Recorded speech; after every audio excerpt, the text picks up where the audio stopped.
Good morning, Krusty crew. It is time for the wake up call with myself and Alex. It is March 12th, 2025, and we got a banger for you guys.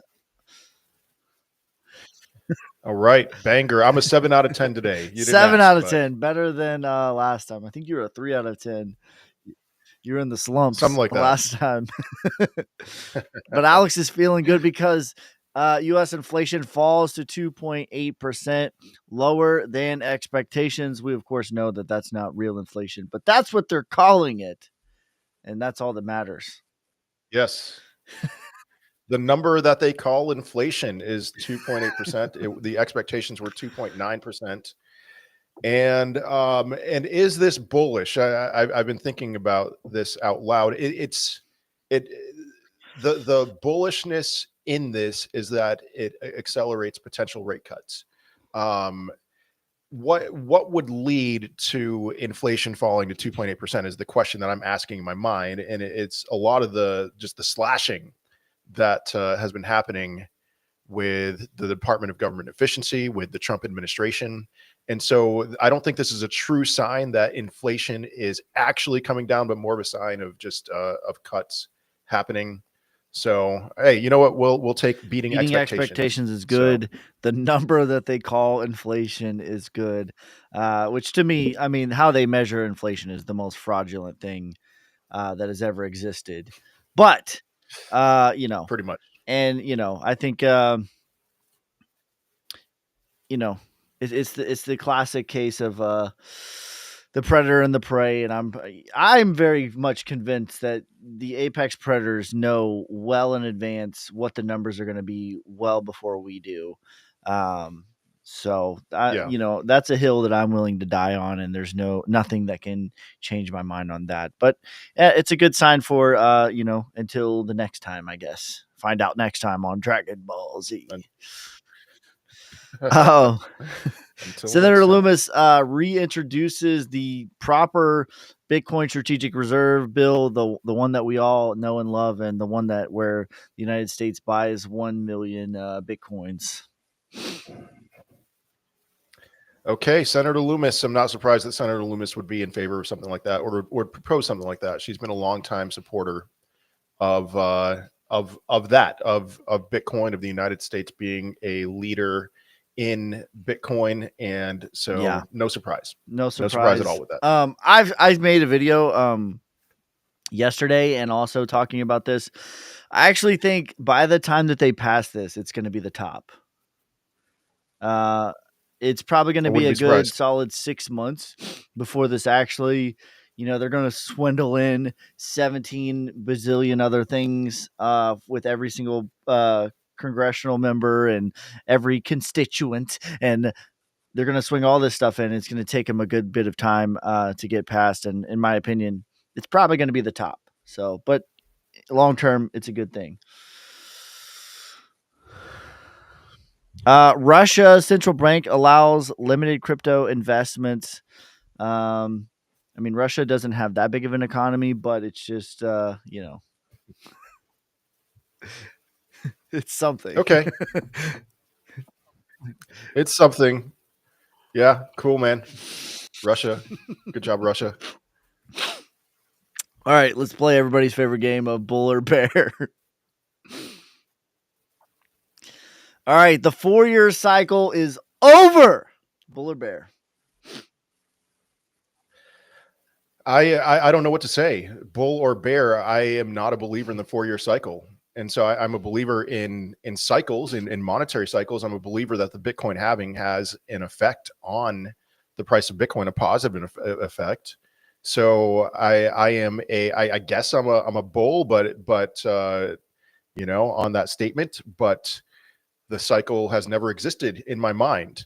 It's just a big coincidence with money flow. So what do you think? Well, I think there's something to the cycle in that it's economics 101. Supply equals price plus or price equals supply plus demand. And every 4 years with the halving, the Bitcoin's inflation gets cut in half, which has an effect. So that's Yes. In effect, that's In right. effect. I personally, I definitely consider the 4-year cycle, but I'm not married to it forever. However, the cycle that I am married to, till death do us part, is the 7-year cycle until proving otherwise. So that's the one I put more weight into, and that's why I think whatever sort of economic storm is brewing, it's going to, in my opinion, they're going to kick the can down the road until 2029, and that to me is when they can no longer kick it down the road. So I think that there's fundamentally things broken in the economy, but it's going to take a while to manifest itself, is what I think. But yeah, 4-year cycle. Um, the way that we know it, I think that sooner or later it will end. I don't know if it's this time yet, so we'll see how 2025 shapes out. All right. All right. ETH will outperform Bitcoin in 2025. Are you a bull or bear the rest of 2025? Bull or bear on that? Whew. Oh man. I'm gonna say bull. I guess I'll say bull. I just Bitcoin doing a doubling from here seems on the upper end of what I would expect, like the very high end of that, whereas ETH is in the trash.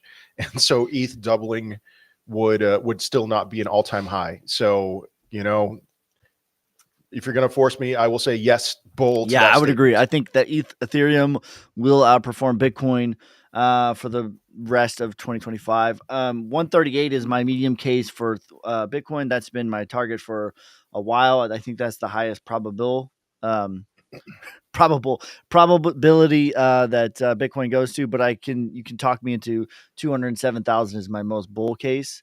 But either way, like you said, Ethereum doubling from here is not even an all-time high, and I do think that Ethereum gets to 7,000. So I do think that Ethereum, um, even though I'm not a huge fan, will outperform Bitcoin in 2025.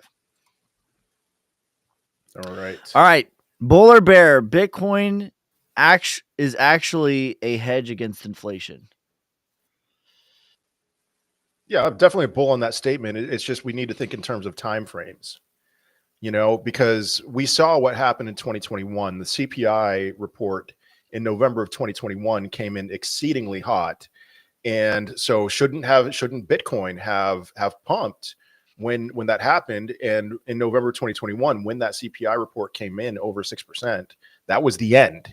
It was over because we knew exactly what that meant. If there's no Federal Reserve, if the Federal Reserve does not exist, then Bitcoin would have skyrocketed on that news.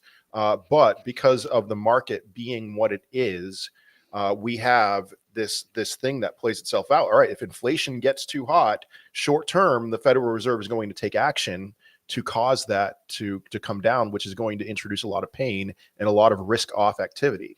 So if you're talking on a 5-year or 10-year or longer time frame, then Bitcoin is definitely a hedge against Yes. inflation. There's no arguing. I agree. I am a bull in this statement. Now, Bitcoin cryptocurrency in general is the most volatile asset, and for every yin there's a yang. Nothing in life is free, right? So what is the cost of having the highest performing asset over the last 15 years, which Bitcoin has been? The cost of that is volatility. So is it a great hedge against inflation over the next 3 weeks? No, it's not. Is it a great hedge against inflation over the next 3 months? Probably not. But is it a great hedge against inflation over the next 3 decades? I would say yes, it is. Absolutely. Yes. Yeah. All right, overrated, underrated. The Bitcoin ETFs, overrated, underrated. Oh my goodness. Okay. I told, normally we run through these beforehand, and I told Devin, hey, you know what? We're going to start in a couple minutes, and I don't even know. I didn't know what was coming. Overrated or underrated? They're not over. I can't say overrated with the Bitcoin ETFs. There's no way. So if I'm forced to choose one, I'm going to say underrated. I mean, my goodness, the level of accumulation with these ETFs, it's pretty much exactly, what everything that we had hoped it would be. That's what's happening. That's how it's playing itself out. So what do I say? For sure underrated. I mean, this is a lot more. It's a lot more accumulation of Bitcoin, a lot more, making it more scarce. So for sure, for me. So if you're asking me personally, is this overrated, underrated? For my personal investment, this is very overrated, and I will never buy a Bitcoin ETF, most likely. But in the grand scheme of things, this is very underrated for what it does. And I talked about this the other day. If you would have told me in 2022, when me and you were one of like 5 people who were bullish out of 8.8 billion on planet Earth, if you would have told me in 2022 that, hey, Ski, in 2025, you're going to have BlackRock buying Bitcoin ETFs, all these other institutions, MicroStrategy buying Bitcoin with their ETFs. You're going to have governments, they're going to publicly hold it and they're not going to sell. You're going to have regulation coming from crypto. I would have said pinch me, or regulation as far as like the state strategic reserves. I would have said pinch me. I'm dreaming. This couldn't possibly be true in our wildest dreams. But here we are. So, yeah. All right. See you in 2028. The bear market's here. Pack it up, boys. See you in 2028. That is the most overrated statement you could possibly say. And listen, I'm going to share some things during this live stream that if you're expecting 2025 to still be a year where all these amazing things happen, I think we can see all-time highs still in 2025. I think we will for Bitcoin and for the total 3 at least. But this idea that it's see you in 2028, it's absurd. It is absurd. You guys, you went into this year, 95% of you went into this year thinking that January 1st, everything was going to shoot off like a rocket. And now that it hasn't, you're overcorrecting and going in the other direction, and saying that, all right, well, it didn't happen. So now we're going to crash 90% and see you in 2028. It's over. You need to broaden your horizons. You need to if everyone was thinking that January of 2025 was going to be the start of this massive bull run, you know what the market's giving you? The market will give you a kick in the. I was about to say something that might have gotten myself banned on TikTok. Okay, a kick in a sensitive area. Okay, and so let's adjust to the market. The market for us to now go down 90% in our altcoins from where they are now, it's absurd. Well, and even like I just made a video, top 5 reasons why the bear market has not started, and these were all like data. Nothing about it was emotions or feelings. It was the 50-week moving average, the 2-week 20 EMA. You have to cross that. Bitcoin dominance. The bull market doesn't end with Bitcoin dominance being on a straight line tear. The Bitcoin bull run doesn't end with fear and greed being at 15. All these things, right? But even if I was dead wrong, this idea that there's just nothing but down for 4 straight years, I would argue the best gains that were had actually was from 2022 till 2023. You know what I mean? Like Bitcoin did a 4x. There was a lot of coins that performed very well during that time. So I would argue and this isn't even just true for one cycle. Like you always get a retracement of sorts in the middle of it. And there's still lots of money to be made in the middle of it. And you want to be accumulating when it's boring anyways. But I don't even think that it's pack it up time. Personally. All right. Overrated, underrated. US dollar hyperinflation. Yes. Hyperinflation? It's misspelled. Okay. Yeah, that's overrated in terms of what people think that looks like. And I'll tell you from my perspective, I remember getting into the brand of economics that I very strongly believe in around 2010, shortly after the great financial crisis, and thinking, oh, hyperinflation, it's coming, any day now. This is in 2010. And yeah, we're seeing a level of inflation that is very uncomfortable right now, ever since COVID. And even though we have this pretend number of 2.8%, we all know that it's way worse than that, way worse than what it was before COVID. But when we're defining terms here, hyperinflation is something that we still have not seen in the United States, at least, and I don't think we're going to see anytime soon. Not the word, again, not the word that when people are picturing hyperinflation, they're picturing, what is it, Weimar Germany in the 1920s.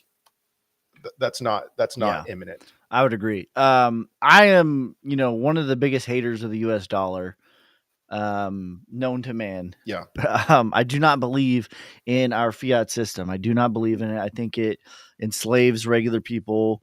And I think it's corrupt, and I think it's evil, all of these things.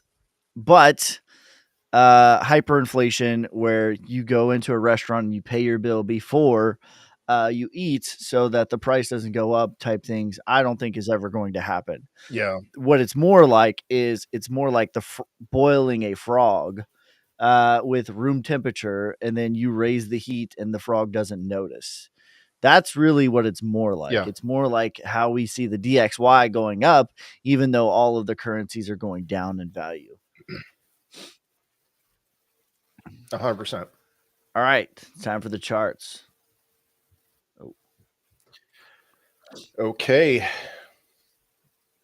I guess yes, I will go first. Okay, I'm just going to warn you guys. Ski and I are probably. I'm going to share some things that I would say we're going to disagree on, and I wrong. Listen, right now I'm a bull. I am a bull. The other day, 2 days ago, two friends texted me and said that one asked me should he sell his Bitcoin. The other one told me he sold his Bitcoin, and that was at $76,000. And I was like, this has to be the bottom. It has to be. And here we are. We've gotten up to 84,000 today, and we're at 81 and change. I think we will soon make our way up to the 90s, whether it's this week or next week or whenever. I don't know, but I think soon. So the chart that I'm sharing with you now is my thoughts on what the S&P 500 is going to look like for the rest of the year. And if you're on TikTok, I'm sorry, you're not going to be able to see this. You can head on over to YouTube, your boy Ski, or World War Bitcoin. But the S&P 500, I believe, has, well, it's clear, it's broken some bullish market structure here. It's put in a lower low, and I believe that the S&P has peaked for 2025. That it's reached a local top, not pack it up, see you in 2028, but reach a local top. And what we have next, now I am on the SPY chart. It correlates pretty much 100% with the S&P 500. I think what we have next is a move up to $6,000 in the S&P, or 600, or less than 600 in the SPY, and that's going to be a lower high from its all-time high. And then for the rest of the year, we're going to put in a series of lower lows, lower highs, lower lows, lower highs. And at some point, I'm not saying years, I'm saying months, at some point we're going to see a reversal, a bottoming out of the S&P, just like what we saw in 2021, at end of 2021, early 2022, where the S&P 500 peaked. Now, the question is, because we're not talking about stocks on these channels, these are not stock channels, what does that mean for crypto? And I laid that out in a video on my YouTube channel yesterday. And my personal opinion is that we can, and I think medium confidence will hit a new all-time high for Bitcoin, and medium confidence will hit a new all-time high in the total altcoin market cap, minus Ethereum, the total 3. I'm not as convinced on the total 2 because of Ethereum, and that we can see that there is money to be made. And all right, if this is depressing to you, you don't want to hear any of this. Where, again, with my projection as to where we are right now, we're up. We're the direction for the next month or 2 months is up. All right, and so if I'm wrong, and if the S&P 500 hits a new all-time high, the total altcoin market cap goes crazy. We just go parabolic in the total altcoin market cap. XRP to $8, Ethereum to $10,000, something like that. I'm going to follow the lead of the market. I'm going to let the market lead me. And when I see signs of weakness in the market, that's when I'm going to sell, whether it's before a new all-time high for altcoins or Bitcoin, or long after a new all-time high for that. So this is where I stand for now. As far as my entries, I am still more so long or shorting than longing. I'm waiting for the total altcoin market cap to, at the very least, break its downtrend, which it hasn't. The total three had a few days last week where it was looking good, but it didn't. I am waiting for the total two, at the very least, to break its downtrend, and then I will be more of a buyer of altcoins. Although, if you bought on Monday, I think you bought at a fantastic time. So congratulations to you. And I will yield the floor to Devin. That's what I said when I was live on Monday. Someone was asking me, was like, I got 60K. Should I wait for lower? And I was just like they say in the army, smoke them if you got them. You know what I mean? It's like now or never. But okay, so this is what I've said, and I've given like a best case scenario and a worst case scenario in my, like, what is the probability, not like in a world of where meteors strike Earth and dinosaurs invade and all this stuff, but in a realistic world, the realistic probability of best case scenario, worst case scenario, and either way for Bitcoin, for me, the next move, either if we are worst case scenario basically is you were correct all along. And 2025 is not going to be as hot, and 2026 is going to be good. Yeah. But let me remind everybody real quick. I am a mega bull for 2026 and 2027 or 2027. Yes. So, okay. Yes. But either way, and then best case scenario is I was correct. And that's it. It doesn't matter about the prices or the charts. It's just who was right, no, I'm just kidding. But that's best case scenario is it's a continuation, and this is a bear trap, so to speak. But either way we go, and then my thesis was correct that we're going to make all-time highs for Bitcoin, make all-time highs for the total three, etc. And I'm with you with Ethereum. Ethereum doesn't look as hot, even though we said earlier that we thought it would outperform Bitcoin. But either way we go, the next move for Bitcoin is a retracement. And then that's going to be the decider is like getting to $96,000, $97,000. The decider to me is going to be, are we going to back test 85, probably in all probability, 85, and then go higher? Is that going to happen? Or are we going to 97 and then rolling over? Yeah. And I've talked about this with, on my live streams, some of the altcoins that I have where I don't have as high of a conviction. By the way, during this time, I do think that the altcoins, and we're kind of seeing it now, like I do think that the altcoins are going to outperform Bitcoin. I pulled up the wrong thing. It's okay. I do think that the altcoins are going to outperform Bitcoin during the same time. Where did my damn chart go? Here we go. Sorry. I put up I forgot I wasn't doing this. I do think that the altcoins are going to outperform Bitcoin during that time. And I think it is either way you go. If you're overexposed, you're over leveraged, I think it's a good time to de-risk a portion of some of your altcoins during that time as an insurance policy. That Alex is correct. And I think worst case scenario, if you are correct, I could see 50s for Bitcoin. That's what I could, the absolute worst, but in all likelihood, it's probable like high 60s, low 70s. But I do lean more towards like this is a bear trap right here. And there's a few reasons why, because I made the video, the bull market is not over. And here's why. The major things that I'm looking at is this right here. So this red line is the 2-week exponential moving average, the 2-week 20 exponential moving average. Okay. Mm-hmm. And in order for us to be in a confirmed bear market, not only do you need to crack below this, but you have to crack below this and then back test it as resistance. And right now we haven't even cracked below it. this yet. And there was one other time that we cracked below it, and it was not a bear market. But when we broke back above it, we back tested as support and not resistance. So that's the number one thing that I'm looking at, as well as the 50-week moving average, which you've talked about. If we start getting uh, closes below that, that's not going to be good. But we haven't gotten that yet. And also the things that I'm looking at is Bitcoin dominance is one of the main factors too.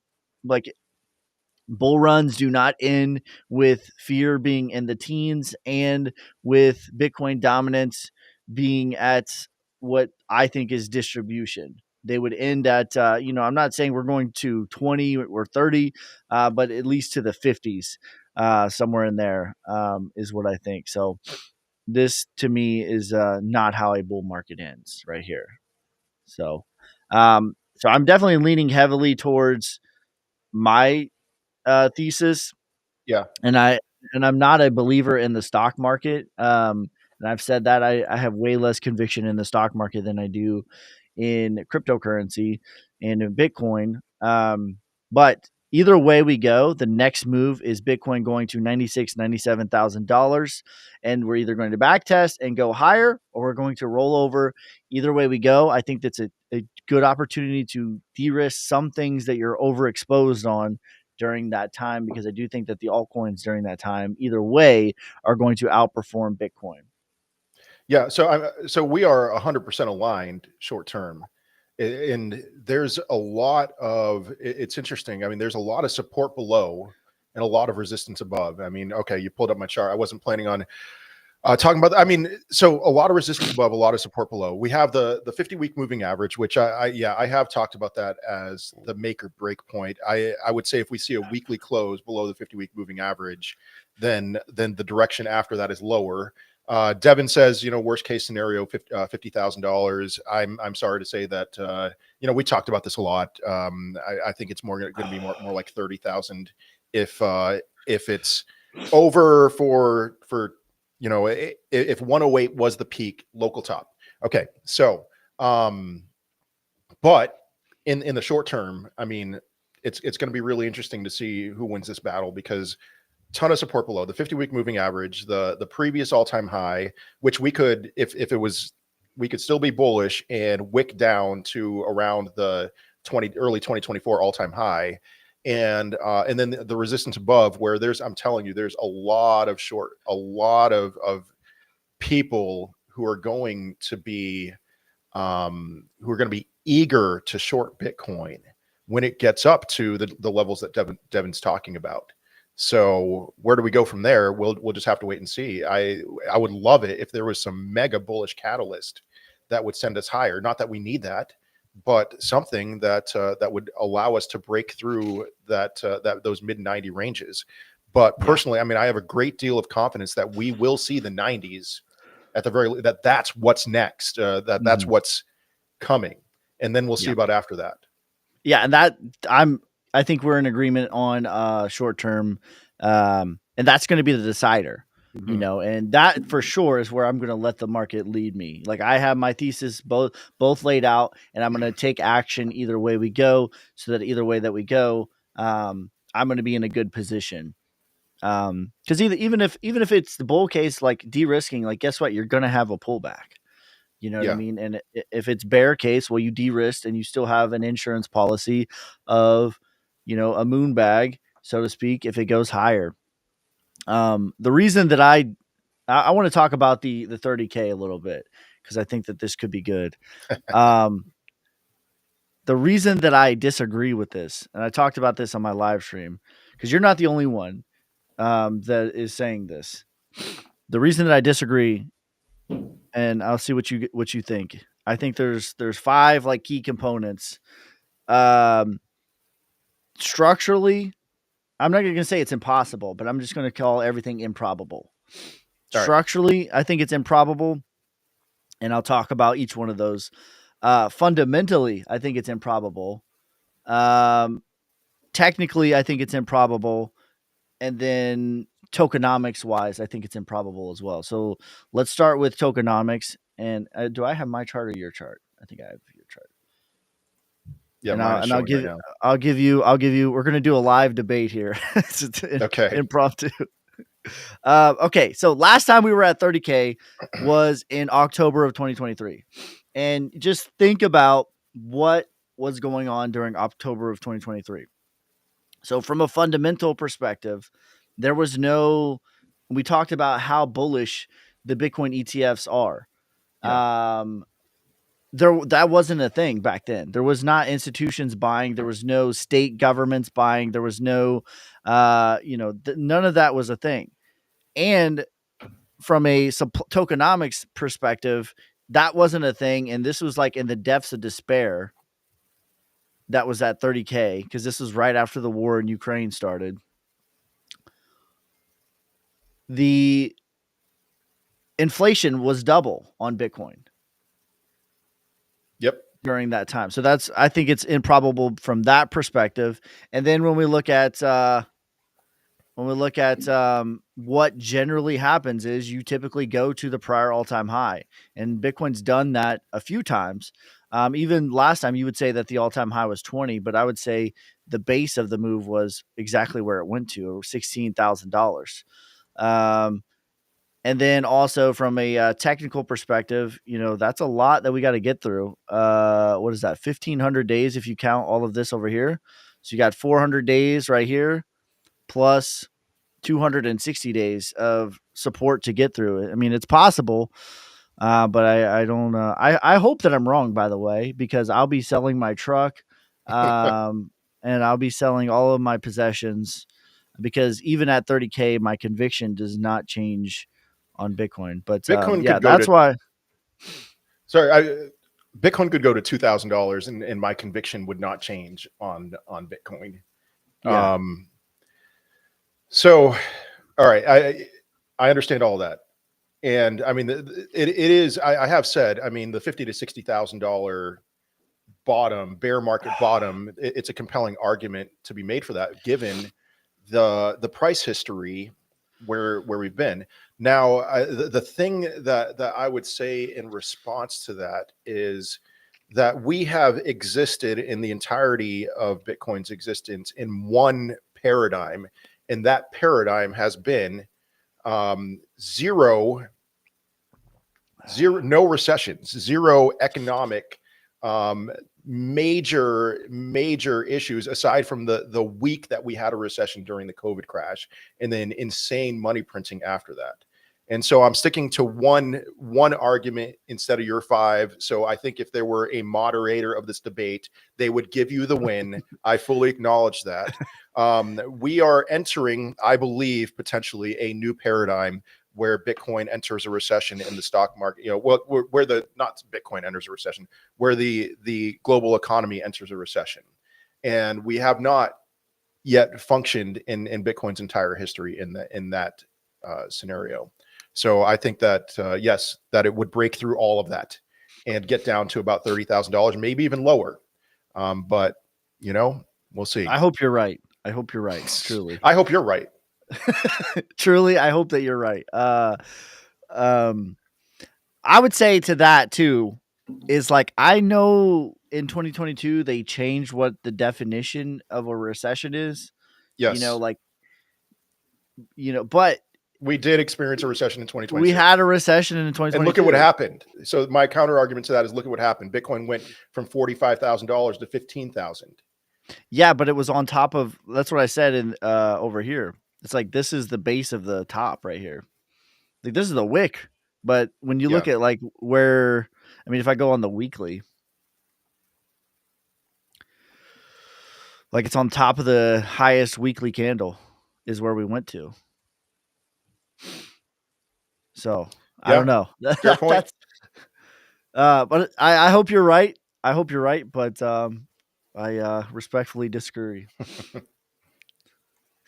Yeah, that was the funniest thing that was like during 2022. They were like, well, economists have many definitions as to what a recession is, and it's hard to put our thumb on it. It's like, it's not actually. For 100 years it's been 2 GDP quarters at a loss, and that's what we had. Hey, congrats to Joe Biden, man. First president to never experience a recession. That's a props to him. Problem, it's like it's the trend traders, you know. If Yeah. it breaks your trend, all you got to do is just move the line and you're good to go. It's like the problem solved. I never did that. That's a joke. Problem solved. Trend is your friend. Yeah. Yeah. So what do we got? Any you want to respond to some questions? I haven't. Thoughts on March 19th Fed meeting? They're not going to lower rates. I say that with, I mean, the CME Fed Watch puts it at 97% chance that they're not going to lower rates. So even with, you know, we did see a lower than expected inflation, which is a contributing factor, a bullish contributing factor at least. Lower, you know, inflation. So what can we expect from that Fed meeting? I don't think there's anything. I think it's going to be a big nothing burger. Really, I don't think there's anything that's going to come from that that would be bullish or bearish. I mean, they're not going to raise rates. I can say that with even more certainty. They're not going to lower rates. They're probably not going to put an end to quantitative tightening. So, I mean, of those things, the thing that would be most likely would be that they would put an end to quantitative tightening, which would be short-term bullish. But I very highly doubt that they're going to do that. So, Yeah, this is why I'm not a fan of trading options short term other than leaps. Because, and there's a point to this and it's related. Because what the market expects, in order for you to be successful trader of options, you must not only be correct, but you have to be more correct than what the market expects you to be. And the thing is, over a long enough time period, the market is always correct and it knows. And so the fact that it's at 96% tells us everything that we need to know. I've never seen the market be wrong ever, not once. So yeah. yeah. Will memes do some retracement, especially year two, Solnick and He? Yeah, my conviction for Solnick and He are my top meme plays, and I don't even know that they're memes anymore. But I do think we will have another meme rally. Um, yeah, Solana is getting beaten down, which is hurting a lot of memes right now. Yeah, I mean, listen, I mean, we both are in the camp that Bitcoin's going to hit a new all-time high, and we saw, you know, I wasn't monitoring Solnick the day of that Trump market manipulation that Sunday a couple weeks ago, but I mean, he rose for a brief period by 50% that day, and Solnick, I'm sure, did something similar. And so, what happens when the market turns in our favor? And that's with zero promotion on our ends on that day, at least. You know, when the market turns in our favor, they're going to do very well. Yeah, there's nothing.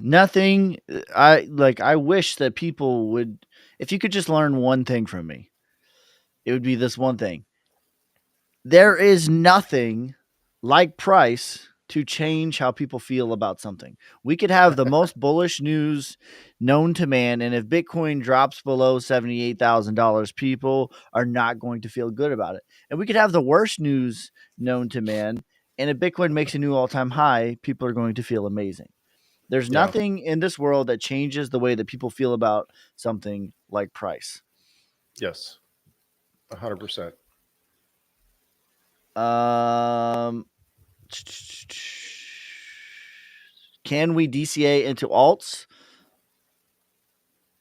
Personally, I mean, I am not DCing into alts right now, uh, but I always get a lot of disagreement on that, and I do think that we are that Monday was the bottom. That we will not go lower than that until $90,000 or a little higher than $90,000 for Bitcoin. And so, do with that information what you will. This is just how I operate. If you take that information, let's say that's how it plays itself out, it makes sense to DC into alts at this moment, but that's just not how I function.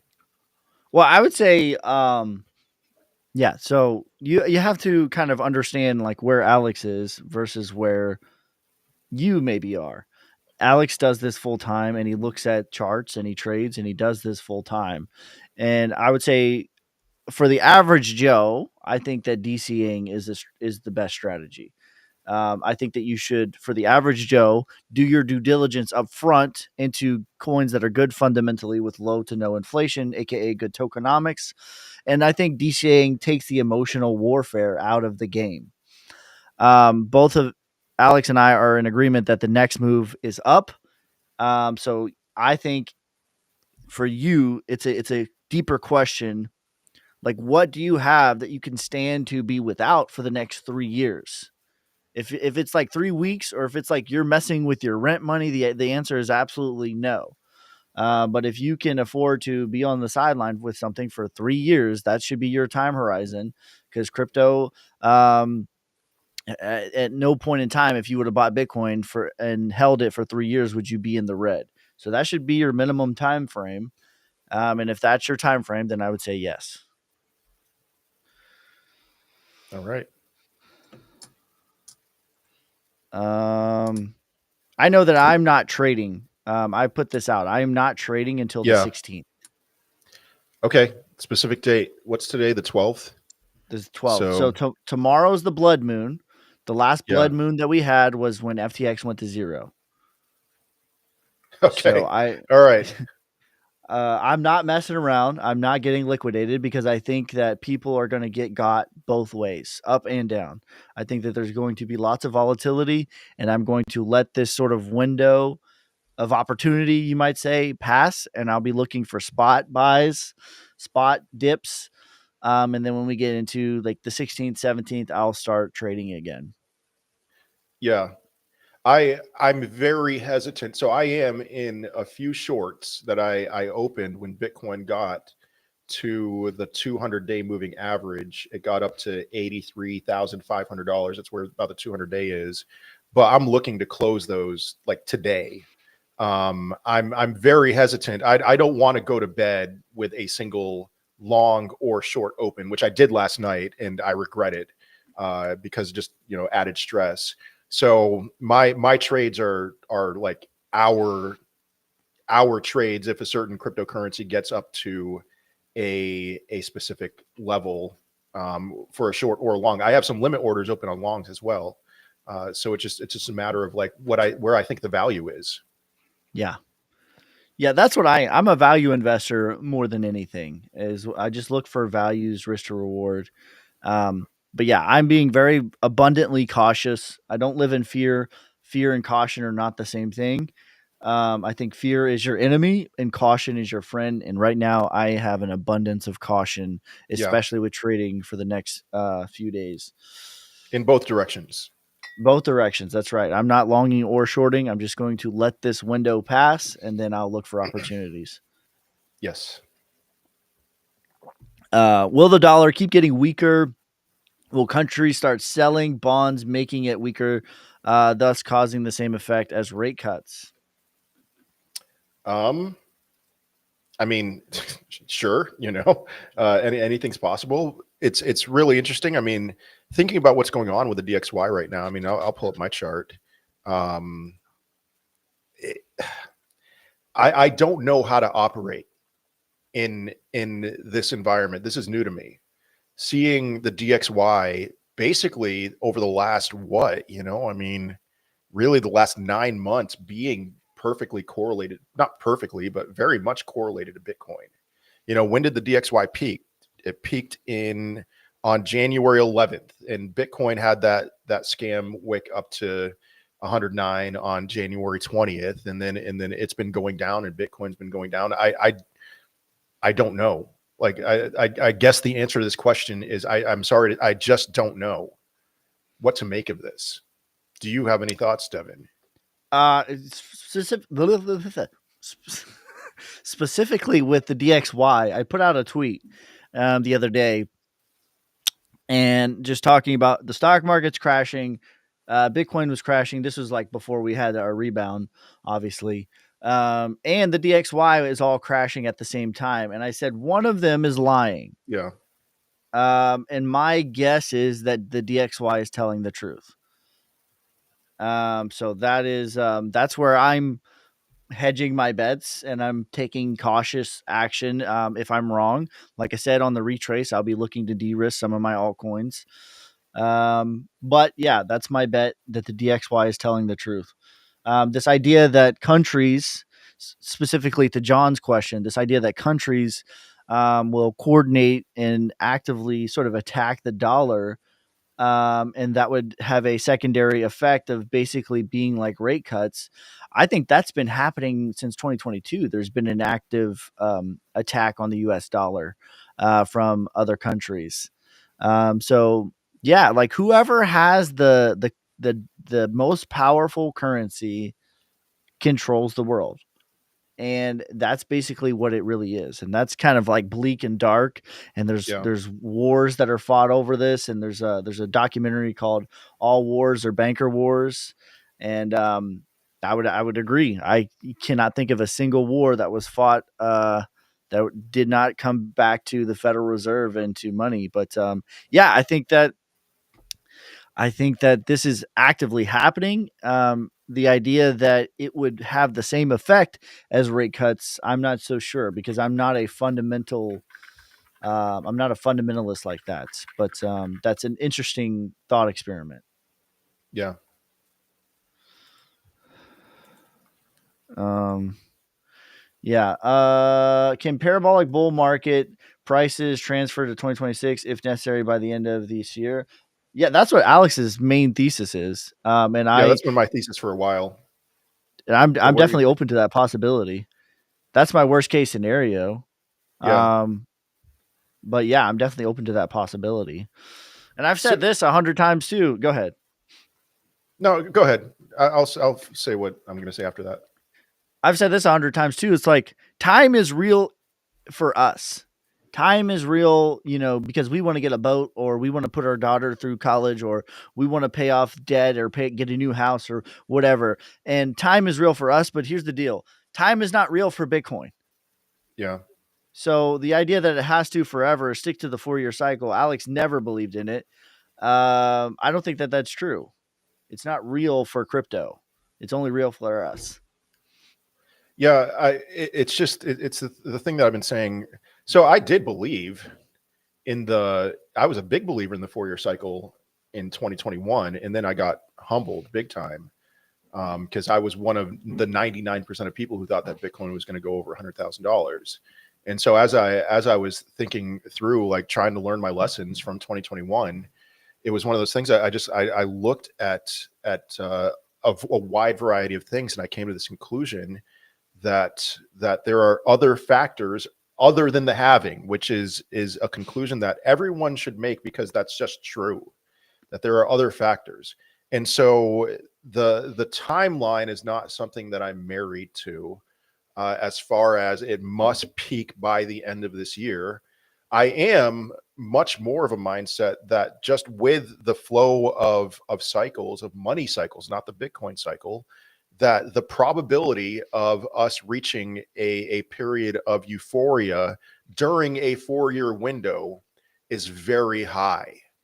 And so that's been the thing that I've been sticking with this whole time. And then looking at broader economic things, uh, just thinking where would we have something like COVID, where not the COVID crash, but where there's rates are at zero, or rates are much lower than where they are right now. There's an intense money printing. My thought has always been that seems to be more aligned with 2026 or end of 2025, early 2026. That the money printing that would be a perfect environment for euphoria to happen. But Yeah. we'll see. I mean, to be clear too, like I thought that there would be a move in Q1, Q2 of 2025, but I thought that the peak since 2022 was late 2025. I've Yeah, been saying that. So like November of 2025 versus 2026. I mean, you know what I mean? Like it's kind of potato in the yeah, grand scheme of thing. definitely. So yeah, that's It just yeah, it messes with people, yeah, psychologically, because um because I mean, Devin, if you're thinking end of 2025, which I am very open to, especially if Donald Trump's going to accelerate things, maybe that's exactly how it lines up. A lot of people, what happened in 2021 was not that. What happened in 2021 was the peak of euphoria was second April. quarter of 2021. Yeah, And April. so, yeah, there's a big letdown that's not what's happening right now. And I'm fully convinced that no matter what happens short term, I am a bull short term, that that second quarter of 2021 is not going to be the peak. It's just not that we're going to peak after that. No, I think there's going to be a run of sorts between now and May. And still, my main thesis is there's going to be a run of sorts between now and May. Whether that is new all-time highs or not, time will tell. Then we're going to be boring in the summer months, June, July, August, September, choppy and boring. And then I think October we start to heat up again, and we probably peak in November is probably but that could definitely bleed into 2026 for sure. Yeah. I think it's a little bit more core. I was going to say one thing that I forgot talking about the 4-year cycle. The 4-year cycle, to me, if you view the puzzle or the Rubik's Cube of trying to crack Bitcoin and what it's going to do and the cryptocurrency markets, if you view it like a Rubik's Cube or you view it like a puzzle that you're trying to solve, the 4-year halving to me is like a piece of the puzzle, but it's not the puzzle. And there's a lot of other factors that correlate to it. I think the 7-year cycle is a bigger factor than the 4-year cycle. I think that's a bigger piece. And I think the Dow Jones making an all-time high. Typically what we see is Bitcoin makes an all-time high within 45 days of the Dow Jones making an all-time high. That's more closely related than even the 4-year cycle. I think the 4-year cycle is a piece of the puzzle, but it's not the puzzle. Yeah. A piece. It's a tool. It's not everything. Yeah. Nothing is everything. Everything is something. That's right. Yeah.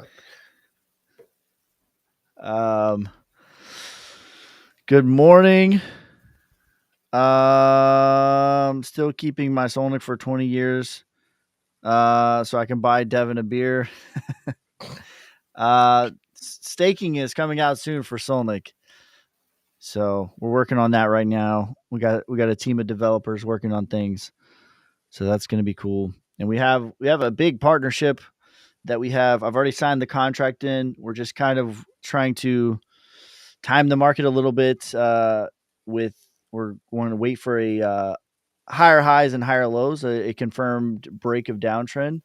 And then the partnership is going to be deployed, so to speak, so that we can try to time and ride the wave.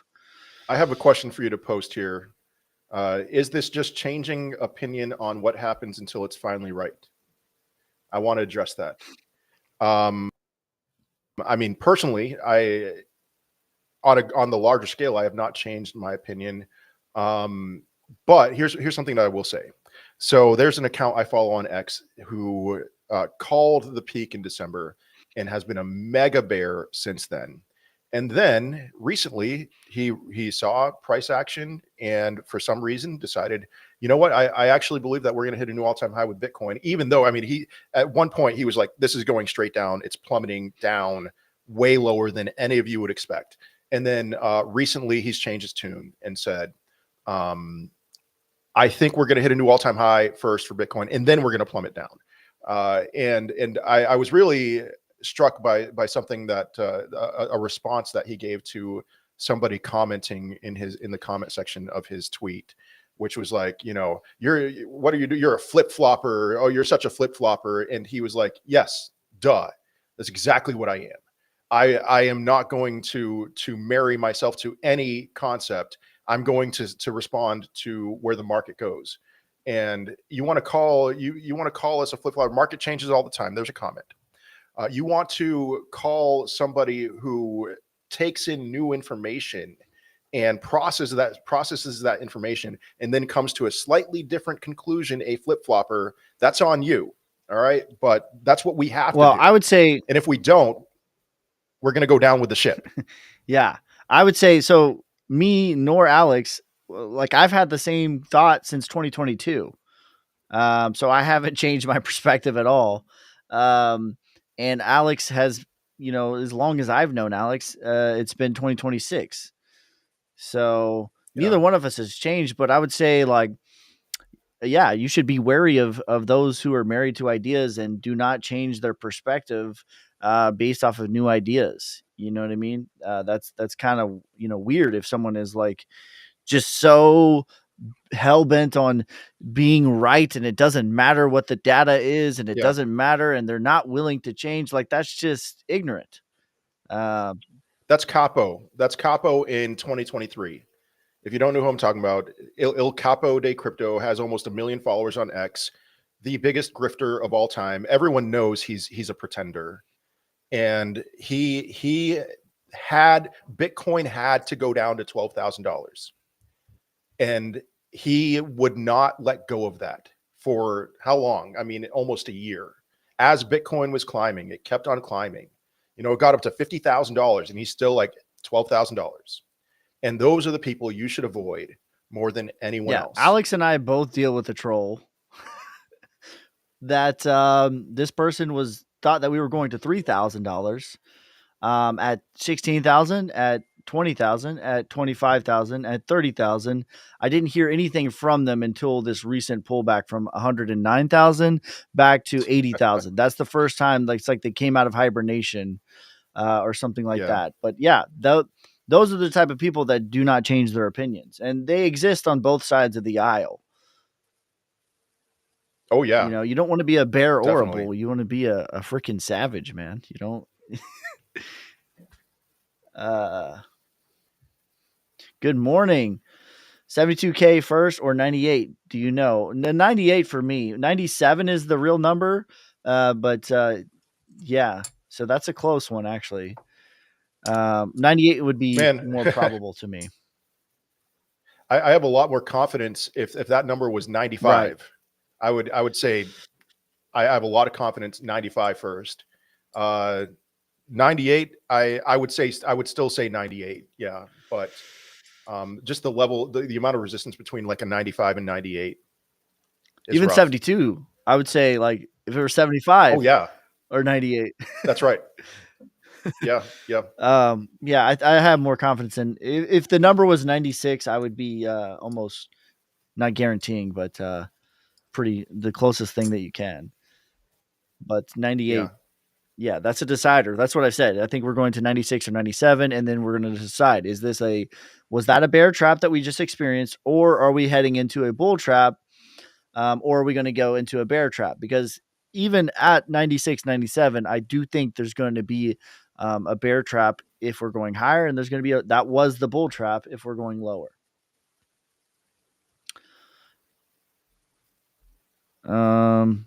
Rose, I like Rose. It hasn't been performing well. Yeah. One of the ones that I fumbled the hardest on both sides was Caspa. Oh. And I've talked about this a little bit, but Caspa to me was my biggest like L on both sides. Whereas so first of all, let me just say about Caspa, I was aware of Caspa like right here. And I considered mining Caspa like right here. I was very aware of Caspa. I looked at everything and I just like, man, it's too early. I highly considered though putting my entire farm on Caspa right here, and I did not. And then Caspa went to do a 20x, while everything else was absolutely, completely, utterly dead. Caspa did a 20x, and then right here in November or December in this time frame, I was certain, not certain, but I was fairly sure that this was the top for Caspa, and I thought that we would go back to 7.5 cents was my medium case, and then 5.5 cents was my worst case. Well, I moved off of that because I did not anticipate it to get a highly. This is a very healthy distribution, is what this is, Oh and yeah. this gives me long term hope for Caspa. But and I'll just show you, like this is, I mean, this is textbook. That's textbook distribution. The buying climax up Yep. thrust goes higher than the buying climax. UTAD goes higher than the up thrust. And then look, we went after all of that. A year and a half later, we went to my targets. So I say all that to say, Caspa, I have a lot of faith in. It hasn't technically broke the downtrend yet, but I'm cautiously dipping my toes with Caspa. I think it's going to do well. And I like this healthy distribution that gives me confidence and faith for the long term. When this breaks above this distribution, this is going to be support, and it's going to be a lot of support.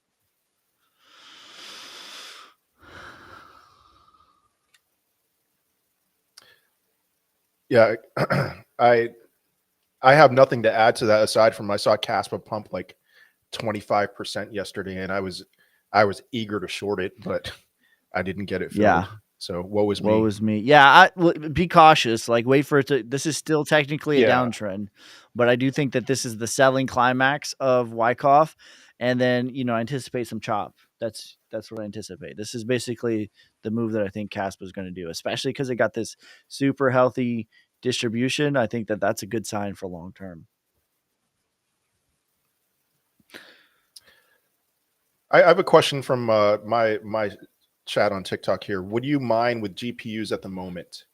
And that's something I know nothing about. But Devin, what's your thoughts on that? I've sold most of my farm, and realistically, I've sold the bottom on GPUs. I know that, but the reason that I have is because I bought a farm and I'm not going to have the electrical infrastructure for it for like the next 6 months, and they're just going to be collecting dust. So I sold it for a bow and arrow, like a hunter's bow because I like to hunt and there's deer on my property. I sold Nice. it for a tractor that I have to replace the head gasket, and then I sold it for a gator, and then some cash is basically what I traded my farm for. But I was mining Flux before I sold everything. But something that I considered looking into that I hear is more profitable right now than crypto mining is AI mining. So I Oh, don't know anything about that, but I considered doing a deep dive, but I just couldn't like I didn't have it like a day to just like dedicate to trying to figure it out, which is what it is. It's like, it's a lot of trial and error. But from what I understand, AI mining, which is basically the idea of you lending your computational power to like ChatGPT or whatever else AI system, and then you're paid for that. From what I understand, is more profitable at this current moment. okay. Good information. But yeah, I am bullish on mineable coins for sure.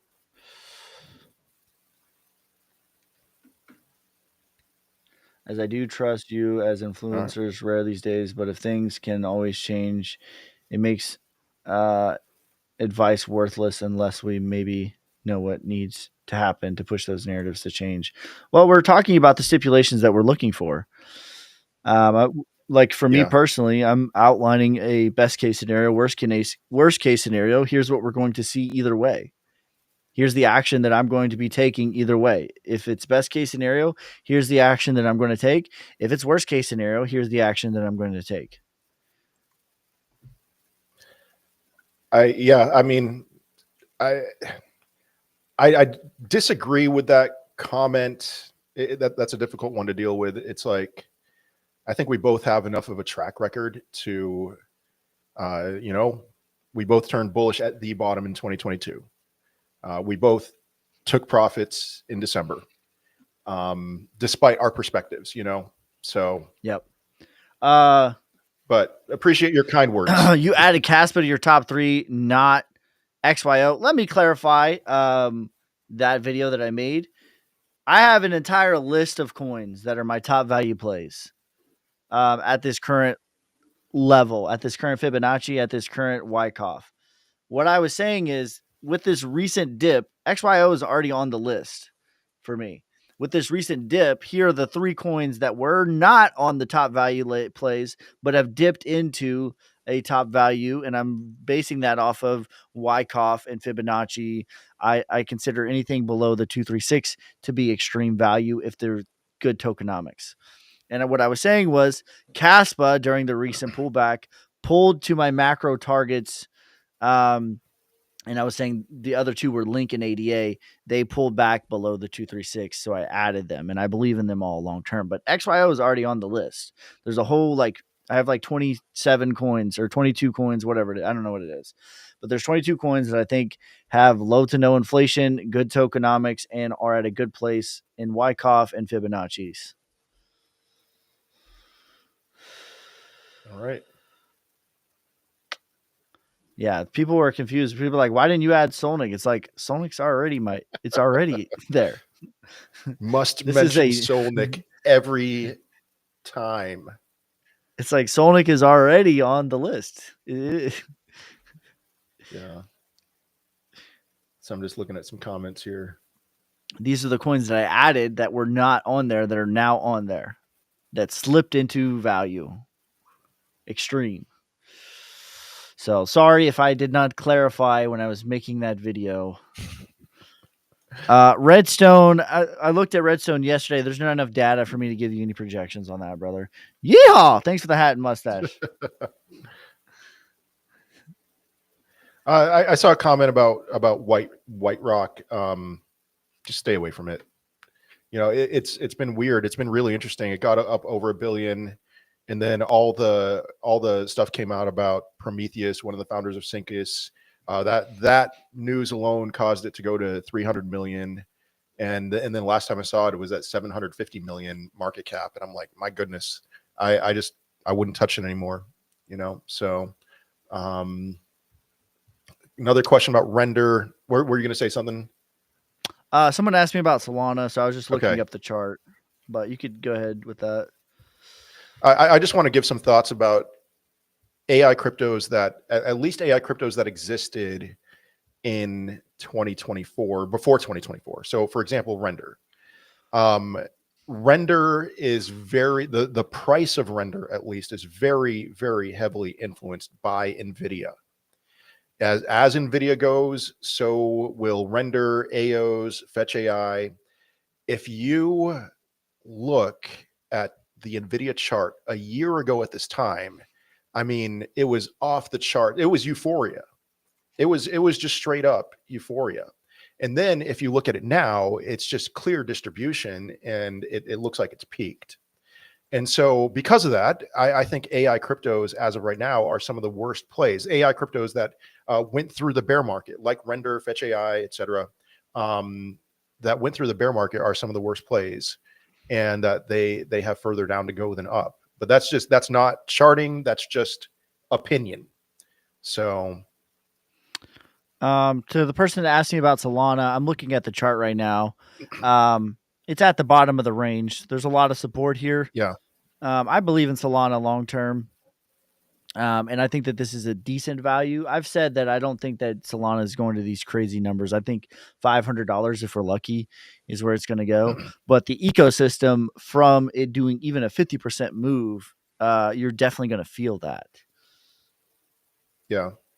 I under this scenario that I shared in the earlier live stream about, like, you know, a short-term move to a lower high in the S&P, new all-time high of Bitcoin, potentially a new all-time high in the total 3. I don't think Solana would hit a new all-time high, but I did see it. What would you say about Solana? I mean, it's had 3 daily closes below, at least how I've drawn it out, a 1-year range, and we haven't seen multiple daily closes below this in over a year. And so in my mindset is, on a rally, I'm drawing fibs from where it is now to from the peak to where it is now, and I'm thinking like 618 or something, you know, around $200, a little over $200. Well, I'm measuring it based off of market cap. To me, the market cap is the true price of a coin. Yeah, that's So fair. when we look at market cap, there's a little bit more support than the price because it's Mhm. a little bit of inflation. So it looks like on the price, it's sort of like at this last line of defense here, where market cap, it's kind of just in the meat of it. It did on market cap though. It did go to the macro 1618. So you could say like that was it for Solana. I don't think that that's it, but I do think I agree. Worst case scenario, it's gonna retrace to about $110 billion market cap, which I don't know what would put the price, but I think worst case scenario, that's what it's gonna get to. But I think that I think it'll make new all time highs late 2025 at worst. Is what I personally think. Good call. I mean, either way, I think we're both in agreement. Like Solana's at a good value right now. Yeah, it's a good value, short term or long term, depending on how you view it. Skis are worth on a coin like GRT to de-risk on a short term. I think you could definitely consider that. GRT is highly inflationary, Yeah. and I don't want to have coins that are highly inflationary in my portfolio personally. It's just too much math. It's too much bandwidth to figure out, and you're just fighting against the extra supply. It's a lose for you and a win for the creators.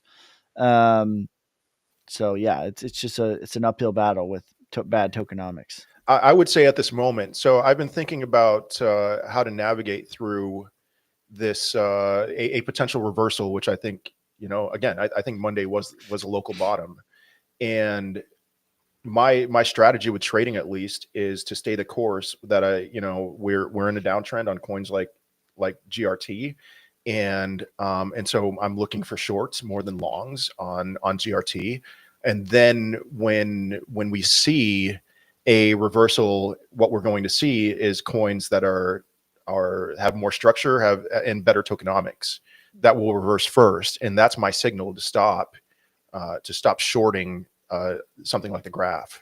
So Yeah, I do think like when we do go into a proper bear market, I think just a blanket statement, like if you're doing low leverage shorts, like shorting the ones with high inflation, you're going to have a yeah. higher probability of winning.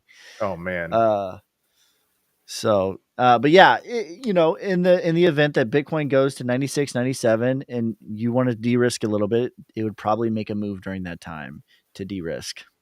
Yeah.